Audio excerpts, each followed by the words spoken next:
قرآن میں اللہ فرماتے ہیں 5 چیزیں ایسی ہیں جس کے بارے میں کوئی نہیں جانتا، جو اس کے بارے میں جو بات کر رہا ہے سب غلط کر رہا ہے۔ 5 چیزیں کون سی ہیں؟ سب سے پہلے ان اللہ عنده علم الساعہ، اللہ کہتے ہیں سوائے اللہ کے کوئی نہیں جانتا قیامت کب آئے گی۔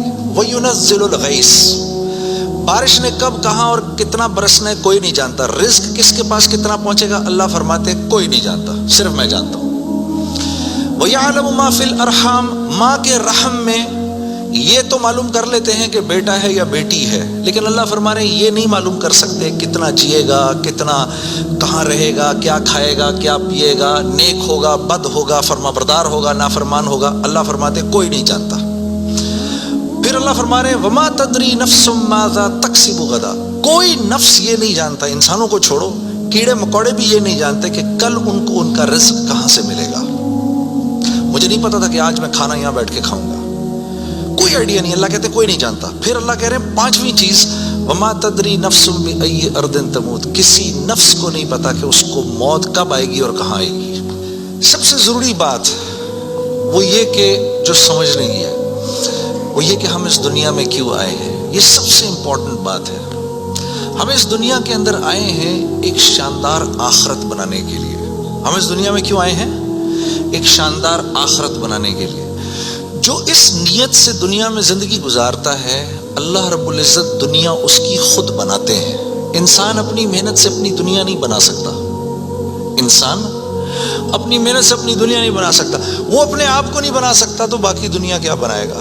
ٹھیک ہے، میں چاہوں کہ میری جوانی کبھی بڑھاپے کی طرف نہ جائے، یہ ہو نہیں سکتا۔ میرا اپنے اوپر تو زور چلتا نہیں ہے، نہ میں اپنی مرضی سے آیا، نہ اپنی مرضی سے رہ رہا ہوں، اور نہ اپنی مرضی سے دنیا سے جاؤں گا۔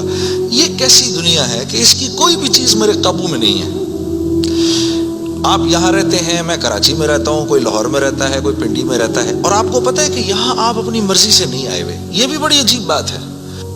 فَأَلْهَمَهَا فُجُورَهَا وَتَقْوَاهَا، اوف میرے دوستو، یہ وہ آیت ہے جس کو اللہ نے 7 قسمیں کھانے کے بعد بیان کیا۔ 7 قسمیں کھائیں اس آیت کو بیان کرنے سے پہلے۔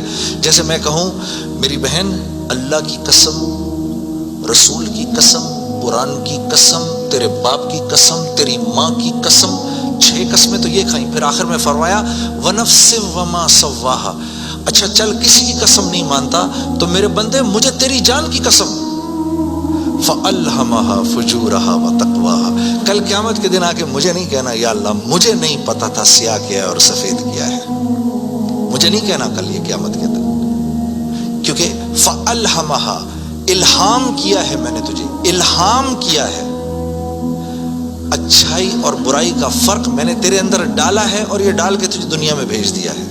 جیسے کوئی بھی معاشرہ ہو اس میں سچ اچھا سمجھا جاتا ہے، جھوٹ برا سمجھا جاتا ہے، چاہے وہ مسلمانوں کا معاشرہ ہو چاہے غیر مسلموں کا ہو۔ بے ایمانی ہر معاشرے میں بری سمجھی جاتی ہے، ایمانداری ہر معاشرے میں پسند کی جاتی ہے۔ راست بازی، سچائی، بینگ اپ رائٹ، یہ ہر معاشرے میں پسند کیا جاتا ہے، اور ظلم ہر معاشرے میں برا سمجھا جاتا ہے، جسٹس ہر معاشرے میں اچھا سمجھا جاتا ہے، قتل ہر معاشرے میں برا سمجھا جاتا ہے۔ تو اللہ پاک فرما رہے ہیں یہ چیزیں دے کے میں نے تمہیں دنیا میں بھیجا ہے، میں نے تمہیں تمہاری جان کا استعمال بتا دیا، چیزوں کا استعمال بھی سکھا دیا۔ تو یا اللہ میں نے جان کا کیا استعمال کرنا ہے، میں نے جان کا کیا استعمال کرنا ہے؟ تو اللہ پاک فرما رہے ہیں قد افلح من زکاہا، تو نے اپنی جان کا تزکیہ کرنا ہے تو تو کامیاب ہو جائے گا۔ وَقَدْ خَابَ مَنْ دَسَّاهَا، اور اگر اپنے نفس کو تو نے کھلا چھوڑ دیا تو برباد ہو جائے گا۔ اب ان 2 باتوں پر علماء نے تفسیروں کی تفسیریں لکھ دی ہیں۔ اب نفس کا تزکیہ کیا ہے؟ نفس کو ہر اس چیز سے روکنا جس کو اللہ نے منع کیا ہے، یہ نفس کا تزکیہ ہے۔ سامنے نامحرم عورت ہے، اب نہیں دیکھ سکتے اس کو، ہاں وہ سامنے سے آئی، نظریں جھکا لی، اب نظریں جھکا لی اسی لمحے پچھلے سارے گناہ معاف ہو جاتے ہیں، اور اللہ ایمان کی وہ حلاوت دیتے ہیں جو آپ نماز میں محسوس کریں گے۔ پھر آپ نہیں کہیں گے کہ جی میں نماز پڑھتا ہوں میرا تو دھیان ادھر نکل جاتا ہے، پھر آپ نہیں کہیں گے۔ کان کو ہر وہ چیز سننے سے روکنا جس کو اللہ نے منع کیا، ہر اس چیز کو سننا جس کا حکم دیا، ہاتھ کو ہر اس جگہ استعمال کرنا جس کا حکم، ہر اس چیز سے روکنا جس سے منع کیا۔ تو نفس کا تزکیہ اللہ فرما رہے ہیں جب تم دیکھ دیکھ کر میری رعایت رکھ کے زندگی گزارو گے تو تم اس دنیا میں کامیاب ہو جاؤ گے، اور تمہیں کامیاب کون کرے گا؟ ہم کریں گے، تم خود کامیاب نہیں ہو سکتے۔ انسان کے پاس کیا اختیار ہے؟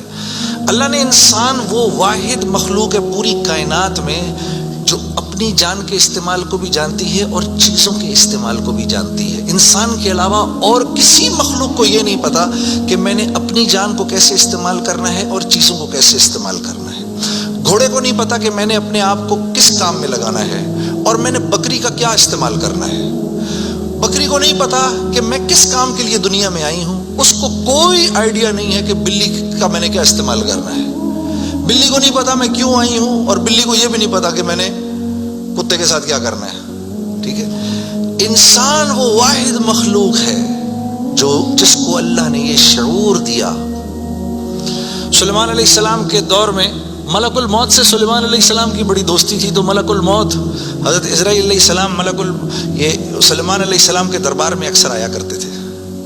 تو ایک دن دربار میں آئے تو ایک آدمی کو بار بار دیکھ رہے، وہ گھبرا گیا، کسی کو ملک الموت دیکھے اس کی ویسی جان نکل جائے گی کہ یہ مجھے، اور وہ بھی بار بار دیکھے تو ویسے ہی ہوش اڑ جائیں گے۔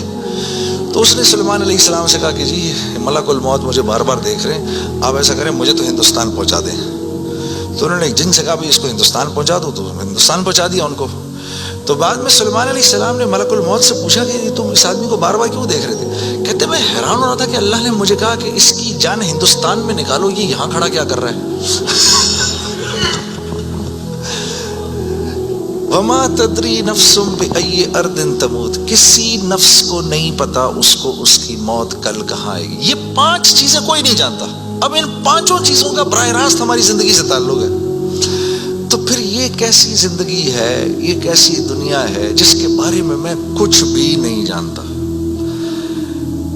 تو اللہ رب العزت نے دنیا کا بننا بگڑنا یہ انسان کے ہاتھ میں نہیں رکھا، یہ انسان کے ہاتھ میں نہیں رکھا۔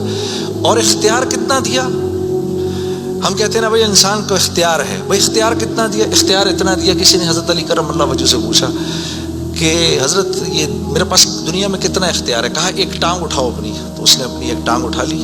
کہا جی دوسری اٹھاؤ، کہا جی وہ نہیں اٹھا سکتا۔ کہا بس اتنا اختیار ہے تیرے پاس، انسان کے پاس اتنا اختیار ہے۔